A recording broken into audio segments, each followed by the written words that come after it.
કાચનું છે મંદિર. વડવા વખતની ખબર છે કે હજારો વર્ષોથી માતાજી અહીં બેઠેલા છે. હા, આ એક ડુંગર એવો લાડકો ડુંગર હતો, એનું નામ લાડુડો પાડ્યો. હા? અહીંયા લાડુડો પાડેલો. હા, એમાં આ સારણો કઈક નેહડો હોય છે અને આવું બધું માતાજીનો ઘણા વર્ષોની વાતો. ફૂલ ઓફ રોડ, ચારધામનો રસ્તો હોય એવો રસ્તો છે.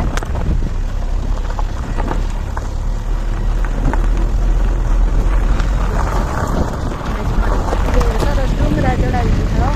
હા, ખૂબ સરસ દર્શન. અરે વાહ,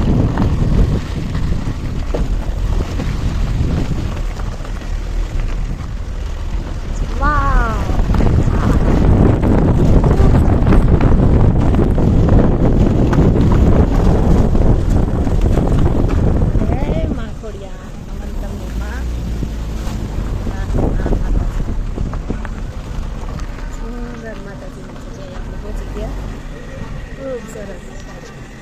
આ ટેકરી ઉપર સરસ માતાજીનું મંદિર છે અને આ મંદિરે આપણે માના દર્શન કરવા જવાના છે. આ મંદિર છે ખોડિયાર માતાજીનું. તો આ ટેકરી ઉપર આપણું 4 વ્હીલ પણ આવી જાય, ગાડી લઈને પણ આપણે આવી શકીએ. ખૂબ સરસ ટેકરી ઉપર માતાજીનું મંદિર આવેલું છે. આ ખૂબ સરસ દ્રશ્ય જોતા જોતા હું તમને આ મંદિરે કઈ રીતે આવવું એનું પૂરું સરનામું પણ બતાવી દઉં. તો અમે રાજકોટથી આવ્યા છીએ, એટલે રાજકોટથી ભાવનગર રોડ ઉપર આવીએ એટલે વચ્ચે હલંડા ગામ આવે અને ડાબા હાથ ઉપર કનેસરનું પાટિયું મારેલો બોર્ડ મારેલો છે, કનેસર મહાદેવનો. એટલે એ જે મહાદેવનો બોર્ડ મારેલો છે ને એ ત્યાંથી આપણે નીચે ઉતરી જવાનું અને ત્યાં આવીને કોઈ પણ તમે પૂછશો કે 7 બેનડીઓનું જે ખોડિયારમાંનું મંદિર છે ત્યાં જાઓ એટલે કોઈ પણ તમને બતાવશે. અને કનેસર મહાદેવ છે એ પણ સ્વયંભૂ શિવલિંગ છે. એટલે જ્યારે પણ તમે આવો ત્યારે કનેસર મહાદેવના દર્શન કરજો. અને જડિયા મહાદેવ છે એ પણ અહીંયા જ છે અને ભૂતનાથ મહાદેવ પણ છે, તો એના પણ દર્શન કરજો. નીચે દેખાય છે એ છે જડિયા મહાદેવ. તો હવે આપણે જડિયા મહાદેવના દર્શન કરવા જવાના છે. તો જોઈએ ને ભક્તજનો કેટલી ઊંચી ટેકરી ઉપર માતાજીનું મંદિર છે.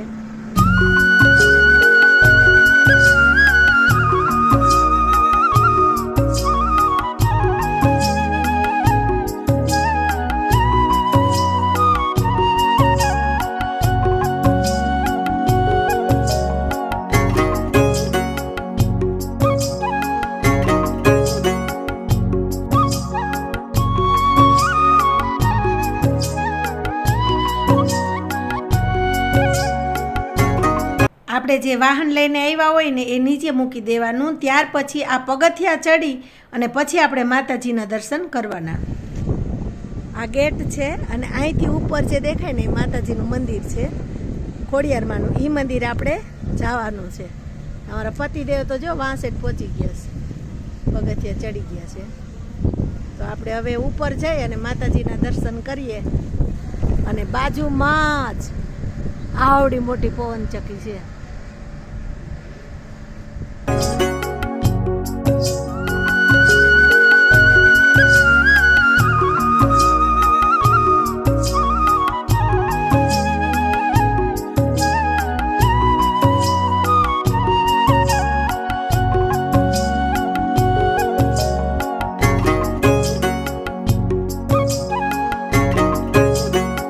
પગથિયા થોડાક છે અને નાના નાના છે એટલે ચડતા થાક નથી લાગતો.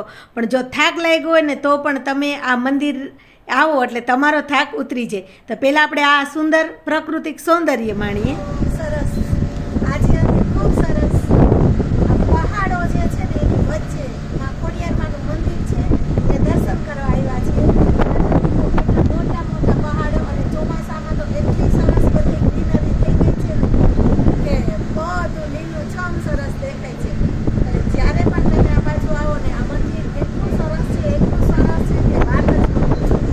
એવી સુંદર માતાજીનું મંદિર છે. આ મંદિરે હું દર્શન કરવા આવી છું અને તમને પણ માતાજીના દર્શન કરાવું છું. એકદમ પહાડોની વચ્ચે છે માતાજીનું જે મંદિર છે ને એ કાચનું બનેલું છે. જુઓ આ છે ને આ આપણે અહીંયા બેસીને દર્શન કરવાના. તમે જુઓ છો ને આ કાચનું છે મંદિર ખૂબ સરસ. દિવાલને ફરતાય સરસ કાચ જ છે. આ રીતે ખૂબ સરસ માનું મંદિર, અને માની કૃપા થઈ દર્શન કરવા આવ્યા તમે પણ. જ્યારે માની કૃપા થાય ત્યારે તમે પણ આવજો માતાજીના દર્શન કરવા. સુંદર માતાજીના તમને દર્શન કરાવું છું, તો તમે ભક્તજનો માતાજીના દર્શન કરો. ખોડિયાર માની 7 બહેનો અને મેરખ્યા વિધના માં સર્વને ખૂબ સુખિયા કરે ને કૃપા દૃષ્ટિ બનાવી રાખે.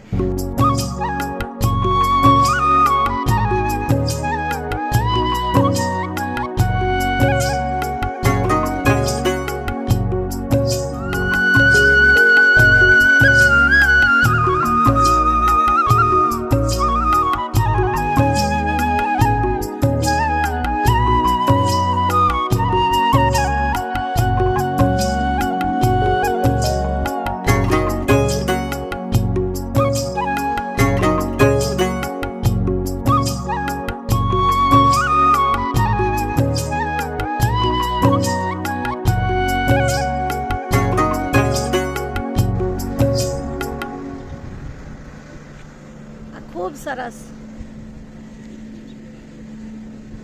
એટલો સરસ આ જગ્યા છે ને ભક્તો. જ્યારે તમે આવશો ને ત્યારે તમને આ જગ્યા સમજાશે, એવી અનુભૂતિ છે આ જગ્યામાં.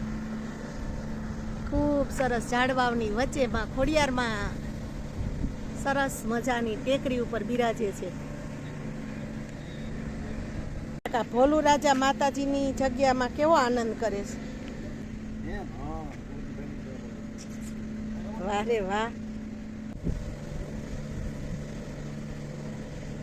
આ રીતે અહીંયા એક સુંદર રૂમ બનાવેલો છે, એટલે જે સેવા કરે છે એને રહેવા માટે સરસ મજાનો રૂમ અહીંયા કરેલો છે. એટલે કદાચ તમે ચોમાસામાં આવો અને વરસાદ કે હોય ને તો પણ અહીંયા રૂમને સરસ કરેલું છે, એટલે આપણે પલળીએ કે નહીં. એટલે અત્યારે ચોમાસામાં તો ખરેખર આ માતાજીના મંદિરે આવવા જેવું છે. ખૂબ સરસ છે માતાજીનું મંદિર.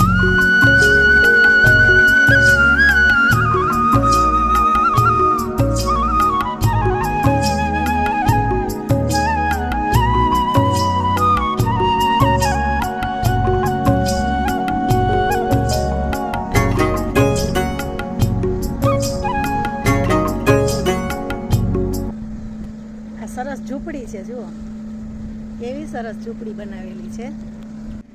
જો ભક્તજનો, માં ખોડિયારમાંના આપણે દર્શન કરી લીધા, પણ માતાજીના ઇતિહાસની આપને એટલી ખબર નથી. એટલે દાદા છે એ અહીંયા સેવા કરે છે, અને આ જે મેં તમને મકાન બતાવ્યું ને એમાં જ રહે છે. એટલે અહીંયા રહે જ છે, માતાજીની સેવા કરે છે ને અહીંયા જ રહે છે. ભાઈ અહીંયા સેવામાં હોય તો આપણે એને પૂછીએ કે માતાજી અહીંયા ક્યારથી બિરાજે છે અને આ મંદિર ક્યારથી અહીંયા છે.